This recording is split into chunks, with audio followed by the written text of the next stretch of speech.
How's it going, everybody? I hope you're having a fantastic day. Today we're going to be taking a look at what I consider is the most reliable strategy for the builder base, which is the baby dragons. And we'll be taking a look at when to use a cannon cart and when to just use all baby dragons.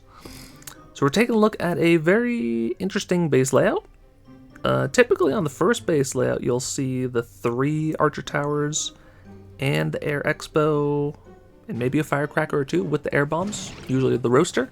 But in this case, they decided to have a smaller, weaker first stage and then a stronger second stage. So here, there's not a whole lot of great cannon cart value. That's what you are trying to look for.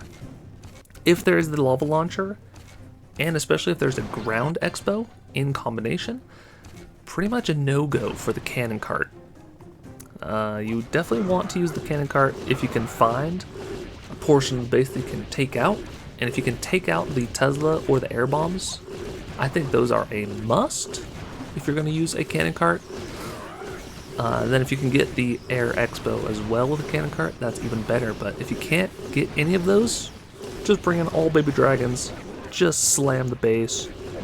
Prioritize getting 2 baby dragons on the Tesla and 2 baby dragons on the air bombs. At least getting their isolated breath ability, because the 2 breath abilities almost take out the air bombs and the Tesla. So we have 4 baby dragons left alive and 1 with the ability. Typically if you're using all baby dragons, if you even have 2 alive, the second stage should be pretty easy. So I like to bring in 1 cannon cart for the second stage always. Just you can get a lot of value for the cannon cart. So we deploy the cannon cart on the right hand side just to help clean up, try to get some direct access to these back end air targeting defenses. And then our air hero did perish, so we have to use our ground hero, but that's fine. Very easy setup, so that's what's really nice about the baby dragons, is if you find a base that's under leveled or a pretty weak layout, baby dragons just annihilate everything. It's really only once you get higher up into the leaderboards and you start facing some like maxed out bases or some good base layouts that cause pathing issues for the baby dragons. Up until then, I think you can very easily push up to, is it like 5,500? And I typically am sitting around the 5,000, like 600 area with just using baby dragons alone. So as we jump into the second base here, we can see I do bring a cannon cart and I'm using the ground hero. Now why is that? The idea is that if this archer tower goes down, there's really nothing left protecting this air expo. And we can get a lot of the base cleared out with just the hero and a cannon cart. So we'll speed up through this walk here, but as soon as the archer tower locks onto the hero, we deploy the cannon cart. You do get a little unlucky in that the giant cannon was shooting the cannon and was in line with the cannon cart, but the hero did an excellent job of taking out this whole portion of the base, and then our cannon cart was just in range and just out of range of the lava launcher. In range of the expo, out of range of the lava launcher. That makes a little bit more sense. So now we're just prioritizing, of course, sending in 2 baby dragons to the Tesla, and 2 baby dragons to the air bombs. So we have 1 more baby dragon left over. Of course, going to send it into the archer tower and the roaster. Very important to get the baby dragons to use their isolated damage boost. If you have a bunch of grouped up baby dragons, they are pretty much useless. So got a little close on time, and the mortar did get hit by those giant cannon hits. So it's always good that if you can save the cannon cart, just leave it in the multi-mortar. Leave it in the mortar mode so that you can for sure bring it onto the second stage.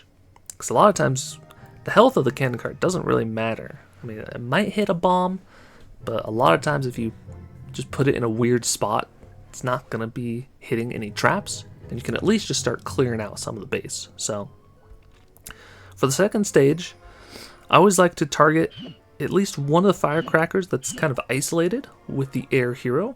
A lot of times, if you have the battle chopper, it's really close if it's level 20.